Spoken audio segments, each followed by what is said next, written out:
What's up guys, welcome back to Shifting Lanes. My name is Gregson. In today's video, we are going to talk about the 2022 Ford Explorer and what you need to know about this legendary SUV before you research it, compared to others in its class, or buy it. In this video, I'll go over what to look for on the Explorer as a whole. Things like a few common issues, any major service bulletins, any major recalls, reliability ratings, and what's new for the 2022 version compared to the 2021 model. We've actually never driven the new Explorer, but we are hoping to get a press loan from them in the not too distant future.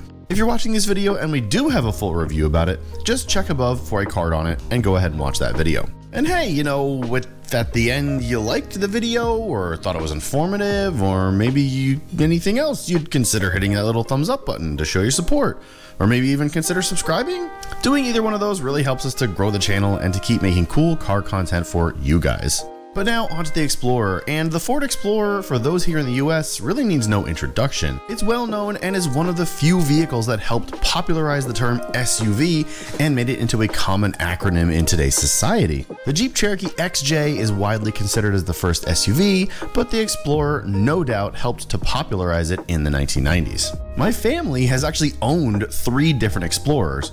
A red 1992 Explorer XLT, a green 1996 XLT, and a 2000 slate blue Eddie Bauer edition. I remember them all fondly, and I even learned how to drive on the Eddie Bauer version that we had. I grew up with Explorers as part of the fabric of my family, so this video is a touch personal in the nostalgia department. But let's get right to the reason why you've even come to this video in the first place, and that's the 2022 version of the Ford Explorer. For 2022, you can get the Explorer in one of 7 different flavors: Explorer, XLT, Limited, Timberline, ST, King Ranch, and Platinum. The base Explorer starts at $32,925 and caps out with the Platinum starting at $52,750. But if you go on Ford's Build Your Own site, you'll notice that you can only build a 2021 model as of right now. This of course is due to the production delays and chip shortage that we're all experiencing, and the 2022s will be rolling out later than expected. The base, XLT, and Limited trims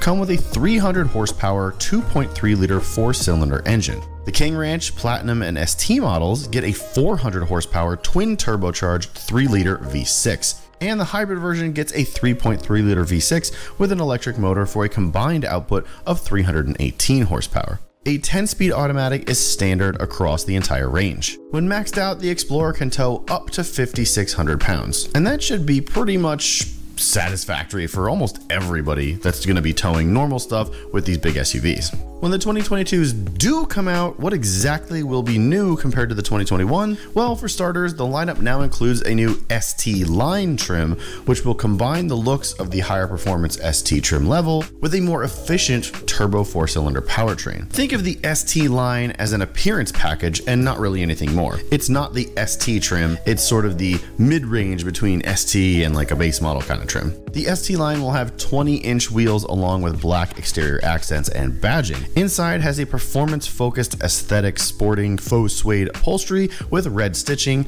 a sport steering wheel, and door jamb plates showing the ST line logo. The sportiest trim, which is the ST, can now be optioned with rear-wheel drive, giving it a better back-road prowess. Not that you'd really need that in an SUV, but it's there if you want it. The quote-unquote country luxury King Ranch trim and Platinum trim will get a bump to 400 horsepower and can be equipped with either a second-row bench seat or a pair of captain's chairs at no extra charge. The Timberline model, which joined the lineup in 2021 and is sort of marketed as the rugged off-road variant, is now available with a second-row bench as well. And that's all the changes you'll see for 2022. That's it. With some specs out of the way and with what's new out of the way, let's talk overall reliability, because that's usually what a lot of people focus on after all of the new stuff that's coming out for the model year that they want. And we'll actually just focus on the 2021 since the 2022s aren't out yet and haven't been tested. Consumer Reports ranks the Explorer as number 12 out of 14 in the mid-sized sport utility vehicles 3-row segment.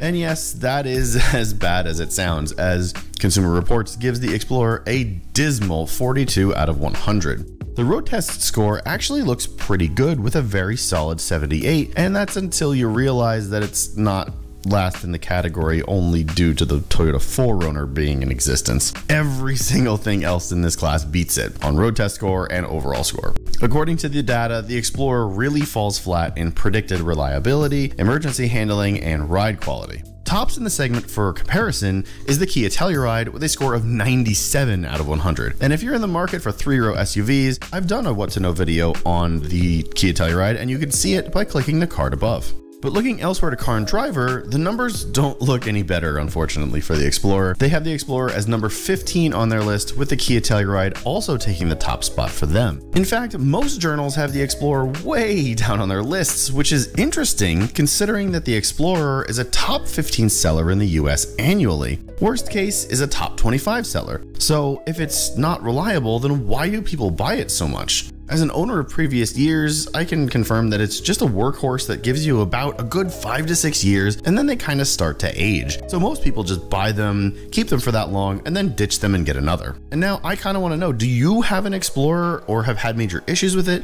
Let me hear it in the comments. I'm really curious to hear. Now, with all that said, what if you can't afford a brand new Explorer, or you just like the older ones better or want a good deal? Well, then you'll need to do your research, and I've got you covered as well. Let's start out by talking about some past issues with some of the older versions. CarComplaints.com is a great resource when looking at complaints and overall issues. I actually frequent this site almost daily looking for information on cars to better inform all of you. There are a bunch of issues for the Explorers across all years, but a few of the biggest are transmission lunges, hard jolt when shifting on the 2006 Explorer with an average cost to fix of $1,800 at an average mileage of 49,000 miles. Next is transmission failure on the 2002 Explorer with an average cost to fix of $2,800 at an average mileage of 94,000 miles. And lastly, transmission slipping, shifts hard on the 2004 Explorer with an average cost to fix of $2,000 at an average mileage of 73,000 miles. Are you seeing a trend here? Something to keep in mind with these three issues is that Car Complaints is made up of user or consumer reported complaints. So these aren't necessarily things that you would encounter on an older model, just what others have logged on this site. Though, to be fair, it's pretty common knowledge that Explorers on the whole, especially the older ones, have suffered from transmission issues. It's also worth noting that even given all of the years worth of data compiled here, there aren't a ton of complaints on the newer models. But as you scroll back through the older years and go all the way back to the 2002 through 2006 timeframe, that's where most users are reporting the most issues. If you can avoid 2002 through 2006, do so. Next, let's talk about the Technical Service Bulletins, or TSBs, for the Explorer. If you didn't know, a TSB is a communication from the manufacturer, like Ford, that documents recommended procedures for repairing vehicles, and they happen when there are several occurrences of an unanticipated problem. For example, if consumers keep reporting that their doors won't lock because a wire in the door is known to disconnect from its harness, and it's happening across many different shops or dealers, the manufacturer will look into it, and if there's a fix, issue a TSB so that if it happens again, the fix is easily understood and rectified. The fix for this may be installing a new wiring connector, and the TSB will give detailed instructions on how to do it. You might be surprised to learn that there are hundreds of TSBs listed for almost all model years of the Explorer. However, it's important to remember that this isn't necessarily a standard for reliability. Almost all cars have tons of TSBs for each year they are produced, so take this into consideration when doing your research. I won't go into all of the TSBs they list because that will be its own video in and of itself, but if you're more DIY inclined, it's worth poking around in the TSBs should you find something wrong with your vehicle and you want to fix it yourself. You may find a TSB with the fix you need, and it could save you hundreds if not thousands in repair costs if you have the right know-how. You can find TSBs listed on sites like Car Complaints among others, as TSBs need to be public knowledge by law. But I will say on this, if you do have something wrong with your car and you do own a newer one, ask the dealer first, as you'll likely have a warranty that should cover you for almost anything. On that note, let's talk about any active recalls that the Explorer has. You can find these along with other complaints, manufacturer communications, and investigation information of some sort at the National Highway Traffic Safety Administration, or NHTSA for short. The Explorer has a bunch of different recalls associated with many different model years, but here are a few to watch out for and the years that relate to them. For the 2000 model, fuel leak/fire. Failure of this connection could lead to a fuel spillage, and in the presence of an ignition source, a fire could occur. This recall had to do with certain aftermarket fuel filters sold under the Purolator brand name. The fix was to notify owners and replace the filters free of charge. Next is loss of electric power steering assist for the 2011 Explorer. If the vehicle experiences a loss of power steering assist, it will require extra steering effort at lower speeds, increasing the risk of a vehicle crash. Ford's fix on this one was to notify owners, and dealers will update the power steering control module, or PSCM software, free of charge. Finally, on the 2020 Explorer, a more recent one, rear lower control arm bolts may break. Broken RLCA bolts can cause a loss of steering control and increase the risk of a crash. The fix was easy for this one: notify owners and dealers will replace RLCA bolts free of charge. Now, I always include recall information in these videos, and a lot of you have asked me why. Recalls are free, so why even mention them? And well, you do have a point, but you wouldn't believe the amount of people who don't even do their recalls at all. According to a 2018 survey by Stericycle Expert Solutions, more than 1,100 Americans were surveyed and found that only 87% said they acted on recalls most of the time. And that sort of boils down to a likely far less percentage of people actually getting the work done. But it actually, and unfortunately, gets worse from there. The aforementioned NHTSA itself did some of their own research and tracked recall information through VINs or vehicle identification numbers. When they came to a conclusion, they found that a staggering 61% of vehicles get repaired.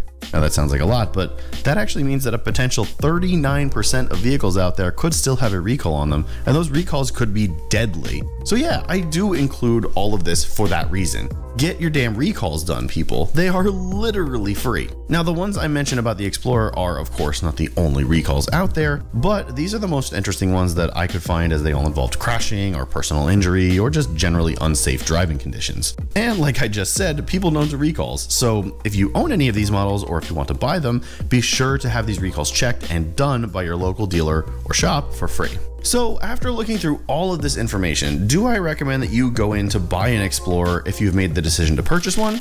And even though I'm a previous owner and it looks like a pretty solid vehicle overall, you may be surprised to hear that I'm giving this one a no recommendation. But there is a valid reason. Newer Explorers are very handsome, and the 400 horsepower ST version looks the business. I'm a big fan of the styling and the overall aesthetic inside and out. The problem is the reliability here. And yes, if you buy a new one, you'll have a warranty, but Ford's warranty is minuscule compared to, say, Kia or Hyundai. And if you're cross-shopping the Explorer and the Telluride, for example, then the latter is a much better buy. And the Telluride is better looking, in my opinion, too. Honestly, the 3-row SUV segment is just too chock full of good vehicles to ignore them. If you're really hell-bent on getting an Explorer, go for a test drive. You obviously like the vehicle and you want to potentially buy it. Go for a test drive. Don't think that I'm trying to talk you out of that. But you shouldn't just dismiss the rest of this class. I think you'd honestly be doing yourself a huge disservice if you did.